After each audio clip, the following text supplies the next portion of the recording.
All right, Lindsey, what's in your lens? Okay, let's talk about it. The U.S. economy isn't in a recession yet, and hopefully it won't be. But according to Moody's Analytics chief economist Mark Zandi, the number of industries cutting back on headcount is concerning. Meanwhile, Americans are struggling, grappling with debt, the rising cost of living, and a general sense that their dollar just isn't going far enough. And they're not just blaming, quote, the economy in the abstract. 6 out of 10 Americans say the Trump administration is driving up their cost of living, according to a new Morning Consult poll. But there's one person who doesn't seem to be feeling the pinch. He's spending millions of dollars and accepting literal gold gifts, President Trump, which feels wildly out of touch with everyday Americans. Last week, Donald Trump received a glass disc with a 24-karat gold base from Apple CEO Tim Cook. Earlier this year, he accepted a $400 million jet from the Qatari royal family, worth over 100 times more than all foreign gifts given to the U.S. presidents combined since 2001. And get this, it could cost up to $1 billion to renovate. He also reimagined the Oval Office, drenching it in gold from the stars surrounding the presidential seal on the ceiling to the statuses on the fireplace mantle. And it emerged last week that Trump intends to build an enormous $200 million ballroom for hosting official receptions. One of the biggest White House projects in more than a century. Let's take a look in his words. So we'll start in 2 months, maybe 2.5 months, and we'll have it completed in less than 2 years. Wow. It's a very incredible structure. I mean, a lot of it's the interior work. It's going to be beautiful. I'd rather, because normally I could build a building like that in 4 or 5 months, but it's very intricate inside. It's beautiful. Right. Beautiful. The best marbles. The best marbles. And who's paying for this? Well, White House officials say Trump and, quote, unspecified donors. I mean, if it's a gift, it could raise both ethical and legal questions, potentially violating the Foreign Emoluments Clause of the U.S. Constitution or the Foreign Gifts and Decorations Act, which exists to block this type of thing. Democrats are also skeptical. Minority Leader Chuck Schumer said at a press briefing, quote, listen, I'm happy to eat at my cheeseburger at my desk. I don't need a $200 million ballroom to eat it in, okay? And many Americans feel the same. Sure, White House upgrades might look impressive, and yes, gold gifts make for great photo ops, but while the president is basking in the nice marble and chandeliers, millions of Americans are just trying to make rent, keep groceries on the table, and pay off their credit card debt. When the person in the highest office is spending and receiving millions frivolously while the country is tightening its belt, it's not just bad optics, it's a reminder of exactly how far removed our leaders can be from the lives of the people that they represent. But, Lindsey, there's no connection between the economic situation and Trump receiving gifts and spending his own money to renovate the White House, to build a ballroom. He is also paying for that. asking people, what is it, on Cash App? For that. On Cash App to help bring down the debt? Yeah, why doesn't he put $1 billion towards the debt? If Democrats... Because he raised it so much with this big, beautiful bill, why doesn't he pay down the debt? If Democrats were going to be building this ballroom, it would be wildly over budget. It would take forever to build it. They would raise your taxes and mine to pay for it, and it still wouldn't get built. So we're getting what would happen. Random donors. We're getting random donors from other places, like we got that Qatari jet with no favors, no string attached. Now we're getting $200 million from random, unspecified donors, and we're expecting that they want nothing in return. Not one thing. We're just okay with that. Like, no, tell the specified donors to donate to people's pockets. People can't afford groceries. To be having foreign leaders and business titans paying homage, paying tribute to the greatness like of laying our flowers country. at the feet of Isn't President that better Trump? than having disrespect though. and disinterest in America's economic future? I don't think it's about our country, though. I think it's about President Trump. Everyone's trying to cozy up to him, pay money. It's like almost bribery. Like, come do this $200 million idea. Oh, give me this. Do this. It's not Trump, give me this. Trump underreported how many building gifts this ballroom will be great for 100 years to come. Yeah, but it's just the egregious behavior. He underreported how many gifts he received in his first term. Like, barely reported any, and he received lock him up. Yeah, what a crime. That's against I just told you a part of the Constitution that violates. Do you not believe in the law of the land? I just don't care that much. Well, that's crazy that we have rules in place against this type of thing. And so if you just want to pay for it yourself or you want to spend all this money, don't you think you should have some awareness? Like at the same time, he's personally attacking Mamdani for coming up with solutions that Mamdani believes are effective to bring the cost down for regular Americans. But Mamdani's solutions are not effective. Yeah, but Trump is not providing any solutions that are actually bringing the cost down. Americans feel tighter. I read that poll in the beginning on purpose to say that Americans are now blaming him, not Biden, for how they're feeling about the economy. They're blaming him. So what are you going to say? The response to that is $200 million ballroom to dance around with other rich people. Like what? Give me an answer. No, everyone's confused. Everyone is confused about the way forward and how to relax the stress of how much things are costing. It's Trump's economy now. You're right. I would advise policies, some of which Trump is pursuing, some of which he is not. The big, beautiful bill was obscene, and we need to cut spending, and we need to reduce taxation, and we need to not do tariffs, or at least not have permanent in-place tariffs to try to do industry here. That doesn't make any sense. So some of the economic policies of the president I support, some I don't support. I'll say the economy, though, we did add fewer jobs, and that was sad panda about that. I think that does have to do with tariffs. Again, tariffs not a great idea. We should try to move away from them. Those are his two key legislation pieces that we did. Have really good. The stock market doing really well lately. Tech stocks doing great. The business community innovators in America are responding well to the Trump economy, and that is going to pay dividends down the line. There's good economic forecasting based on what's happening. So the market is confident in Trump's approach, and that will eventually reflect itself in the prices and the job opportunities. Yeah, is it perfect? Absolutely not. I would recommend somewhat different policies than what Trump is pursuing because I am not a sycophant who always agrees with Trump no matter what he does. That's not me. We should not do the tariffs. We should have good trade relations with the rest of the country. Now, he sees the tariffs as that's how we're going to get to the good trade relations, which fine. I can't wait for them to be done, and then the economy will grow robustly. But him renovating a ballroom or getting what was the gift he got from Tim Cook? It was like a gold-plated statue worth. Yeah. Way too much. Tim Cook's real value is the great company he's built and the great companies built by these other tech leaders who are solidly behind Trump because they know that Republican policies will benefit their industries and that their industries are what grow the American economy. They never again will they get behind the likes of Biden and Sanders and Bernie who want to who want to do antitrust and regulate their industries out of existence and make us less competitive and losing out to China and to Europe and to Brazil and to Russia. When you talk about Tim Cook and his relationship with President Trump, when you talk about the stock markets and the markets fluctuating and how the average American, you sound like Charlie Brown's teacher. Just wah, wah, wah, like that. That is ridiculous. Like no one is invested in the stock market right now. Nobody of the average American who's suffering and talking about these groceries that I just brought up, the poll that the Morning Consult did, these are not people that are like, oh yeah, let me see how my dollar grows because I have money to spare right now. They're people that are aspiring to possibly invest in the stock market, but they have no leisurely funds to spend. And so what I'm saying is that the president is the highest office, and when he's criticizing somebody like Mamdani who's offering policies that people think may help them, even if he disagrees, what's your solution? Because you named his two biggest legislation pieces outside of immigration, maybe three. But so we're not talking about immigration, we're talking about the big beautiful bill and tariffs, and people say that those directly are the reasons why the economy is not doing great. Deregulate, cut taxes, have more he's not trade. doing a That's great what you should job. do. So at the same time spending Doing an frivolously, okay job. those mirroring things and not sit well with the average American, and talking about how the markets are doing and how Tim Cook is giving him some gifts because some agreement they have because he likes him. That's good for Tim Cook, but the average American doesn't feel that way. Maybe we can have an average American goes for a dance in the ballroom day or something. They're never going to be invited also to this $200 million ballroom. All right, some exciting news today before we get to your lens, Lindsey.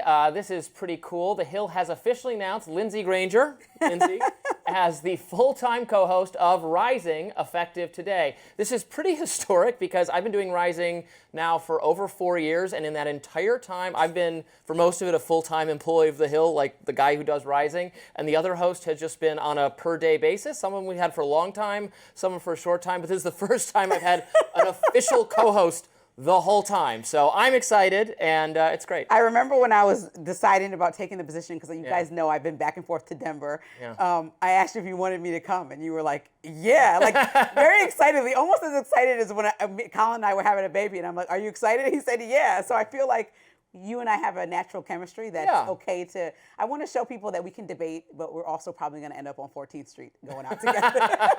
I do like to have fun with my co-hosts. The viewers know that. All right. I'm so excited to be with you, so thank you so much for having me. My pleasure. I always love listening to what you have to say, including on this subject. I know we're going to have some spicy discussion about it. Tell us what's on your lens. Yes, so something that you love to talk about is vaccines, so let's talk about it. Basically, conspiracy theories aren't just internet rabbit holes anymore. They've become gasoline on a fire that's burning in real life, and unfortunately, the flames are reaching places I think they never should touch. In politics today, conspiracy theories are currency. They often inspire, animate, and drive the party in this Trump era. And while it might be tempting to shrug them off as fringe nonsense with little real-world consequence, reality just keeps proving us otherwise. Case in point, a Georgia man recently opened fire on the CDC headquarters in Atlanta, killing a police officer and rattling the nation's top public health agency. According to the Associated Press, the shooter blamed the COVID-19 vaccine for making him depressed and suicidal. This wasn't some random act of violence. It was a direct line from misinformation to tragedy. Here's the truth. Robert F. Kennedy Jr., who oversees the CDC as the Health and Human Services Secretary, has spent years vilifying the very institution he's now in charge of. He's compared the agency's vaccine work to, quote, fascism and, quote, child abuse, called it a, quote, cesspool of corruption, and once even likened the health decisions to, quote, the Holocaust, a comparison he later did apologize for. Now, after the shooting, the CDC's new director, Susan Monterez, reportedly convened an all-hands-on-deck online meeting of the agency's division that focuses on vaccines. Now, recordings of this meeting were reviewed by MSNBC. As the leader spoke, dozens of staffers reportedly posted messages in the meeting chat, many naming Kennedy, citing his years of spreading misinformation about vaccines and vilifying the health agencies that he now leads. Staff members described the feeling like, quote, sitting ducks. And one reportedly said, quote, we need to stop fanning the flames of hatred against us, stop spreading misinformation. We will not be safe until their attacks against us stop. And yet, as bullets still echoed in the minds of the CDC workers, Kennedy's most visible public activity was posting fishing photos in Alaska this weekend. His official statement of support came more than 30 minutes after those fishing photos and long after the symbolism had sunk in. As infectious disease specialist Celine Gounder put it, quote, the symbolism could not be clearer. Scientists, doctors, public health officials, and law enforcement officials, people whose life's work is to protect the nation, now have a target on their backs. If Kennedy truly believes in protecting Americans' health, now is the moment to lower the temperature. The rhetoric he's used in the past might score political points, yeah, but it should be clear that it's no longer acceptable. Conspiracy theories are not harmless. They have consequences, and this time, one of those consequences was deadly. Yes, people are solely responsible, meaning the shooter is solely responsible for his terrible actions. But leadership can make it a point not to allow conspiracy theories to run wild. Kennedy can't undo years of inflammatory comments overnight, but he can start by speaking responsibly now, because when words become bullets, the damage is already done. Oh boy, we are going to fight about this. Obviously, anyone taking matters into their own hands, using violence for any reason, attacking government buildings or government workers is wrong and bad and should be prosecuted to the fullest extent.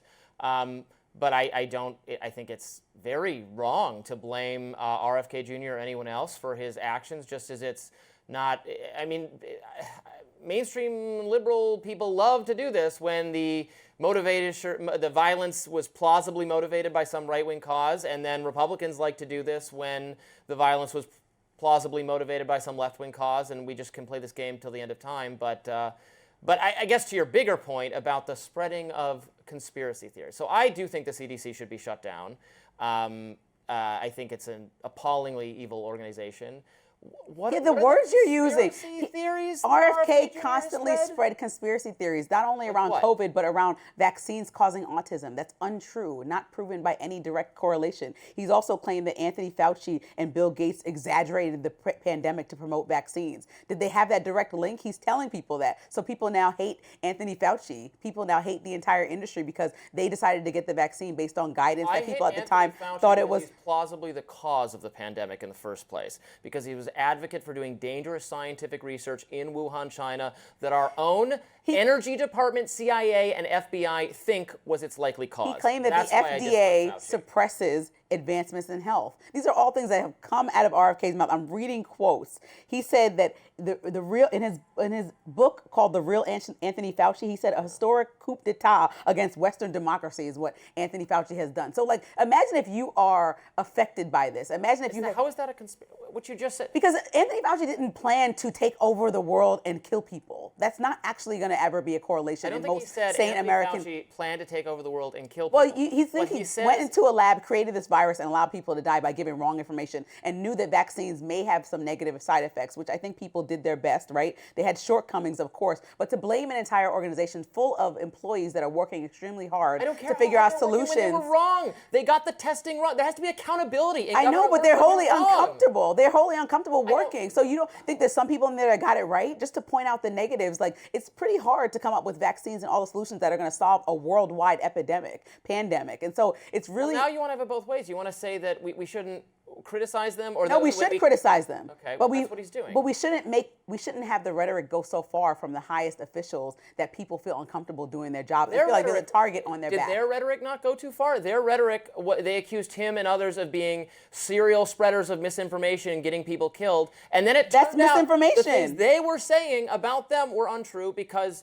the early claims that the health officials made about the efficacy of the COVID vaccine itself were overstated and were exaggerated. Their claims that if you had to get this vaccine to protect other people to lower the transmission. That's what they said. And then what it turned out is that it maybe has some protective effect. Right, so then that's what it does. My point. So when you take any medicine, if you take any medicine, Advil, does it cure every headache? No. Some people are still going to have a headache after they take it, right? That's what I'm saying. They literally gave a solution to a worldwide pandemic, and people were not satisfied with it, and they adjusted as they went on and learned more information. The vaccine and people want to blame them forever. Yes, it does make a meaningful difference. People's lives were saved. People saved their grandparents by having the vaccine. No, I think people were healthier because they got it. People were actually walking around free. People were healthier. Yeah, they actually were able to walk around more. There's no scientific evidence that it had no influence at all. I didn't say that. No, you said it was ineffective. It was overstated. I think that people took it and protected their other family members, and that was a good thing to do, right? If you are around younger people, yes, because people are the most vulnerable, are older people. But there's no and evidence people with pre-existing condition. But if you're around older people and you have a less likelihood of having negative side effects and passing it on, right? Say you're extremely sick. You're not going to get your grandma extremely sick, right? If you're wearing the mask and doing all things. Okay, but we don't have scientific... If we don't have scientific... What they said was wear a mask, any mask, and you'll protect people around you, and now they admit you would have preferred to do nothing and just pass the virus to everybody? Like, that was a ridiculous time. Go back and jog your memory about how uncomfortable we were. My claims have been very clear. Getting the vaccine is a good protective choice for people who are unhealthy or elderly. For everyone else, it doesn't matter. That is what the science has borne out, and that is not what the health officials said. Lindsey, what is in your lens today? Lots to talk about. So most people are soaking up the last days of summer. You know, barbecues, beach trips, a little bit of out-of-office energy. But Democrats, nope, they're in the mood for lawn chairs and lemonade. They're finally lacing up their gloves. Take California Governor Gavin Newsom, who decided to fight fire with fire this week. He took to X and trolled President Trump in a post that looked like it could have come straight from Trump's own Truth social feed. I mean, caps lock and all. Warning Texas about redistricting while mocking Trump's style. It said, quote, Donald Trump, the lowest polling president in recent history. All caps. This is your second to last warning. The next one is the last one. Stand down now or California will counter-strike legally to destroy your illegal crooked maps in red states.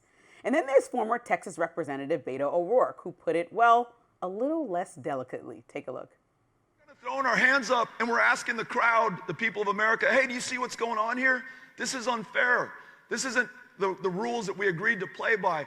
Well, who cares about the rules right now? Punch back, kick back, dunk over their heads. So yeah, Democrats are starting to fight back. And a lot of people are saying, finally. Don't just take my word for it. A recent Associated Press poll found that 15% of Democrats described their leaders as, quote, weak or apathetic. After years of warning that Trump was, quote, assaulting democracy, some Democrats have decided that the warning labels aren't enough. It's actually time for some action. Axios reports Senate Democrats held over 100 100 events in the first week of summer recess. Town halls, hospital visits, small business roundtables, food bank tours, all aimed at hammering Republican policies before the 2026 midterms. Senate Majority Leader Chuck Schumer wants to localize the impact of what Trump and the GOP Congress are pushing: cuts to health care, tariffs, rising energy costs, and tax breaks for the wealthy. It's exactly the kind of retail politics that voters have been begging for: less DC bubble, more Main Street reality. Meanwhile, Republicans have been steering clear of town halls completely. Earlier this year, Representative Richard Hudson, who runs the GOP House campaign arm, advised members to skip them entirely. Maybe that's because when they do show up, the reception isn't exactly warm. Just ask Nebraska Congressman Mike Flood, who got heckled last week when he tried to tout the big, beautiful bill. Next slide, please. These are the other important parts of the One Big Beautiful Bill. Next slide, please. No taxes on overtime.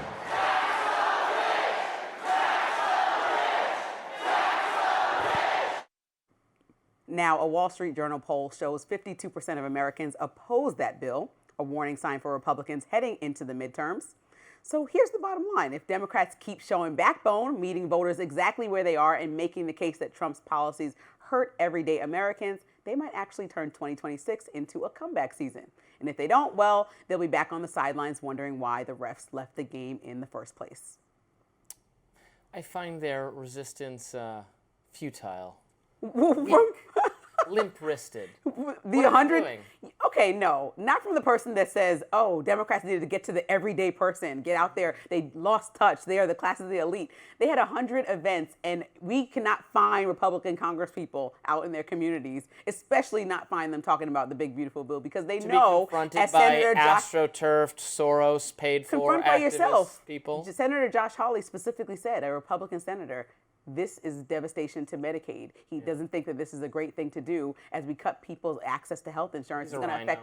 rhino. No, now this is the thing. If you disagree with President Trump, you're a rhino. That is not going to work anymore. but Josh Conservatives Hawley- are allowed to have. He's hardly a rhino, I would say. He's a big government liberal, progressive. That is That's what I so. don't like about No, him. that's literally you guys shoot anybody to the side with a difference of opinion. I think it's fair to have fiscal conservatives who also criticize this bill. Are they all rhinos? No, they they're are the not- most they're not, traditional but Josh parts. Hawley is. Fine, every fiscal conservative. Let's talk about them who criticize this bill. Also, is a traditional conservative. So maybe Trump would be the rhino in this case. You're right. Because The bill he is added so much terrible, to the and they deficit. shouldn't have voted for it. All right, so I then don't like the bill. This is the biggest piece of legislation, pretty much arguably coming out of Trump's administration in the first 7 months. And so you have to go into your community and talk about it. You guys voted for it. You're Congress. You make the rules. You literally make the rules. So the fact that they can't face the fire and they're worried about a little bit of heckling and have been advised to avoid human beings that put you in office because somebody might boo you is wild. I actually think it's honorable for any Republican that's going out right now and actually explaining why they appreciated this bill into the midterms. And I think it's cowardly to not say anything and just sit back and pretend like the bill didn't happen when it's going to affect people for, the next decade? Yeah, you were giving advice to Democrats. My advice to Republicans is when you promise to get the debt under control, not raise taxes, reduce regulation, not vote for monstrosities that are going to just expand our entitlement state, when you promise to do that, then you have to follow through when you're given the opportunity. So it's too late for them. They chose a different path, most of them. But I also want to know what do Republicans expect to happen in the midterms? Because Democrats obviously were crushed last year based on what happened in the election and Kamala's lost. And they're obviously Look at the polls. refocusing. They expect to hold on. Well, but on what basis, though? That's what I'm saying. They're not, Polls.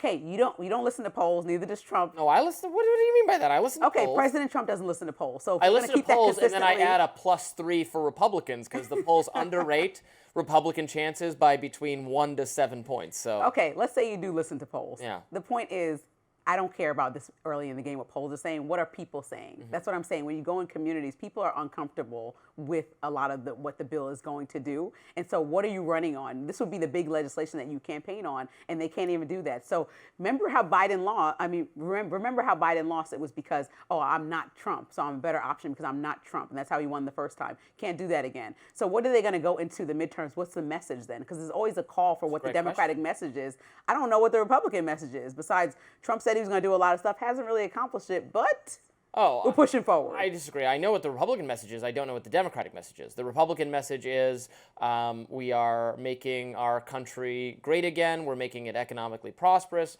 We're confronting unfair trade deals the world over. We're negotiating with them to have a great economy. We are trying to be America first in our diplomacy, but we're negotiating with other countries to stop foreign conflicts to the best we can. President Trump got in, what, an 11-day war recently that nobody wanted to do? Well, it was the only war that's ever been over Yeah, in it shouldn't 11 be days. appropriate. It shouldn't be appropriate. He's not putting America first by jumping into Israel's conflict. With anyone else, we'd have boots on the ground there by now, and we got out of it. He negotiated a historic, should be Nobel Peace Prize winning. You said that twice now. I want you to stop saying that. Armenia and I want you to Azerbaijan. stop saying that. Nobel Peace Prize for I Trump. want you to stop saying that. They agree. They asked them at the press conference, the Azerbaijani gentleman and the Armenian gentleman, Peace Prize for Trump. And now he's going to try to do that with Russia and Ukraine as well. I wish him all the best luck in the world at that. Especially as he leaves Zelensky largely out of that violent conversation. criminals, and that's what Republicans are doing.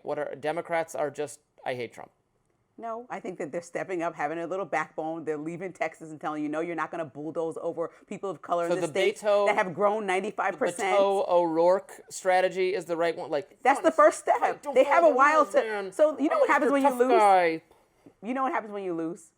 You have to pick yourself back up and re-strategize, correct? Yeah. That's what they're doing. Republicans literally won, and they have done nothing effective that's making people feel like they have more money in their pockets, which was the number one day one promise that I, the businessman that I am, President Trump, is going to make this economy better. And I just saw a Wall Street Journal poll this week that said people actually are blaming Trump for how bad the economy feels right now. Stock market is killing it. I told you about the stock market. We talked about it yesterday. The average American does not care what the stock market is doing. The average American wants to buy groceries and wants to pay down credit card debt, and they are not able to do that. And so President Trump is not making it easier. The stock market doing well benefits everyone in the economy, so it's a good thing. But nobody wants to hear that right now. How are you benefiting the everyday person? Because all I see is President Trump criticizing people like Mom Donnie that actually provided some type of plan to try to make things easier day to day. No, he provided some kind of plan. I will say this about socialism. It is I want to hear President Trump's plan to make day to day easier and more affordable. That's what I'm waiting for. Okay. All right, Lindsey, now that you've recovered yourself, what is in calm. I need to be calm so I can move on to the next topic. What's in your lens today? We're talking about Harvard. So condemning anti-Semitism on campus is non-negotiable, I think, for everyone. But happening at Harvard right now, what's happening is not about just confronting hate. To me, it's about whether universities are for sale to the highest political bidder. Hear me out. The Trump administration has dangled a $500 million settlement to end its feud with Harvard, but the fine print would reshape how the university operates. From what gets taught to who oversees faculty to how students are policed.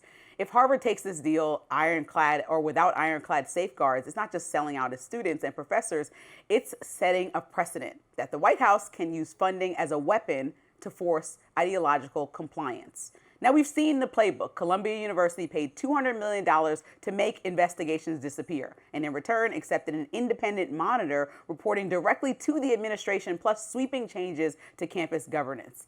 As one analysis warned, quote, academic freedom is severely threatened with a provost hanging over Middle Eastern studies and another monitor constantly reporting back to Trump. Translation, the chilling effect will last far longer than these headlines. Now, Brown University fought for and won a better outcome. It had a $50 million settlement with the administration and came with guarantees that the administration wouldn't dictate Brown's curriculum or content of academic speech, and no intrusive oversight. Now, Harvard's lawyers are reportedly pushing for similar protections, but with 10 times more money, that $500 million on the line, the political pressure is far greater. More than a dozen Democratic Congress members who attended Harvard cautioned against a settlement on August 1st, even warning the university that if they cut a deal with the Trump administration, that will warrant, quote, rigorous congressional oversight and inquiry, meaning they're going to be talking about and explaining why they did this in Congress forever. In a statement, Congressman Sam Liccardo says, quote, we urge Harvard to defend its institutional independence and academic integrity from this blatant attempt at political intimidation. Congressman Raul Ruiz notes, quote, Harvard must stand firm in defending academic freedom and institutional independence. This is a test of values, and the university has a chance to lead by example. Now, if Harvard capitulates under financial and political duress, future presidents, Republican or Democrats, will know they can bypass the courts and instead wield federal funding as a blunt instrument to reshape campus life. that path does not just punish one school, it chills scholarship and discourse nationwide. The truth is, research dollars can be recouped in time, but once universities signal they can be coerced into political compliance, reputations, credibility, and intellectual freedom are far harder to restore. Harvard is right to be wary. The settlement it accepts now will not only define this chapter of history, but it will also set the terms for how and whether higher education in America can resist political retaliation for the decades to come. Well, I agree that Harvard should be free of federal influence, as should other universities. Of course, the swiftest way to accomplish that would be to liberate them from the pressure of accepting federal tax dollars in the first place. Don't take any money in the first place. They have $1 billion endowment, billions of dollars in their endowment. Why don't they just disperse some of those funds to make up for the missing research dollars? Well, I think a lot of the money that is recouped from the government is going to amazing programs that fund some medical science that really has transformed and changed our world. The scientists and the research that comes out of Harvard University is used to create vaccines and medicines that have changed lives globally. And I think that we always, as America and America first, right, would want the top and the best and the brightest, even international students, coming to our schools so that we are the people that have come up with all the next everything. I mean, the next best thing in AI, the next best thing in medicine. And in order to do that, it might sound like a lot, but it also sounds like it is a lot of money to run and operate the most prestigious school in the world, right? That's costs a lot. You got to pay professors properly. You have to get all these institutions funded, all the schools funded. Yes, you need to ask former people who attended the school to donate to the school, but also you need to raise funds. And so this is our system with the government. And also we want schools to be free, where students go and find out who they are, explore things,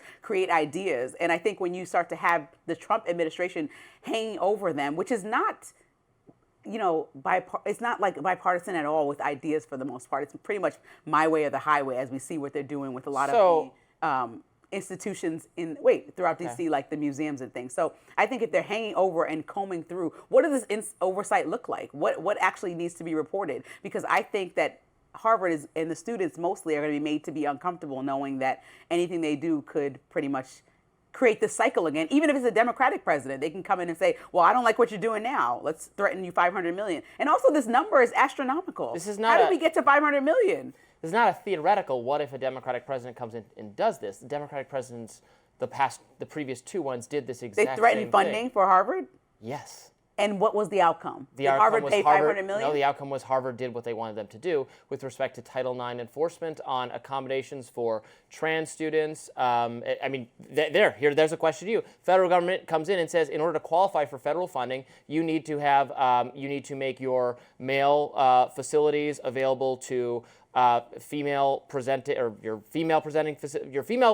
available to female presenting male students, or we're yanking all your federal funding. Do you think that's appropriate? No, I don't think. My whole thesis issue is with the Biden My whole administration. thesis is, but it's not with one though. I can be, open-minded enough to understand that I don't want federal oversight over universities that have allowed an openness and a dialogue to create the next best and brightest in the world. Some federal oversight. But I want it to be a free space. And as long as people are not like egregiously offending each other, yes, they need to fix the problems on campus that Harvard president has addressed. They can do better with students of color. They can do better with Jewish students. They can do better with making Middle Eastern students feel like just because they are opposing what is now a war, that they are not anti-Semites, right? They can do better with all of that. But it is an open institution where some of the biggest protests of our lifetimes have happened near or around or in college campuses. And I think that some of the greatest thought leaders have come from colleges that have changed the world. And so we shouldn't try to hamper that by making people cooperate with what Trump administration feels is okay, because the next administration can do the same thing. And this will just be a cycle going on and on again. And yes, I'll point to Biden and say, if you have something that is still not settled within our own government, right, about what should be done with that very fringe issue of transgender bathrooms, and if that was actually on a conversation block for Biden and Harvard, which I don't know that much about that conversation that you're saying. It wasn't just Harvard; it was every school in the country. Then I think that it should be settled about what the law of the land is, and then we should communicate that to Harvard University and other universities. But I do not think we should just be threatening them based on what our administration feels. Well, that's what Biden, Obama, and Trump are all doing this under the auspices of existing federal law. They're saying that federal civil rights law, federal harassment law already obligates these schools to act in a way, and they're not acting in that way, and so they're in violation of the law, and thus eligible to lose funding. So they're not. And Trump that's actually where this caused is the coming funding. from. They're But saying it's what's coming wrong- from a violation of federal non-discrimination law, federal non-harassment law, federal racial equality law. And all things I what is presume you wrong with support. having a conversation with the school versus starting with the threats of pulling funding? So the way that Trump goes about things, even what we're talking about in D.C., the way that he went about sending troops to L.A., he very much skips over having the conversation with the people that are most involved, like the local leadership or like the presidents of Harvard, and goes straight to threatening. And so this tactic seems like political retribution. Like, is it even about the matter at hand, which was that Jewish students on campus were feeling uncomfortable, or is this now about proving a point in ego? And that's what I would like to stay away from within every administration. Lindsey, what's in your lens today? We are talking about California Governor Gavin Newsom. He made a pretty major announcement yesterday, taking his latest stance to fight back against Republicans' mid-decade redistricting plan in Texas and beyond. Now, this move comes as Republicans in Texas, with President Donald Trump's backing, are pursuing a new congressional map that could give them as many as 5 more House seats. And Newsom's response, well, he's leaning into some signature California swag. Today is Liberation Day in the state of California. And as Senator Schiff said, Donald Trump, you have poked the bear, and we will punch back. Poked the bear. He's calling it the, quote, Election Rigging Response Act, a proposal that would let California Democrats bypass the state's independent redistricting commission and redraw the maps to more favorable position to their own party. Newsom says it's a direct response to Republican moves. Now, here's my take. I am not a fan of gerrymandering from either side. It's anti-democratic, plain and simple. If both red states and blue states start stealing congressional seats through partisan map making, we all end up losing.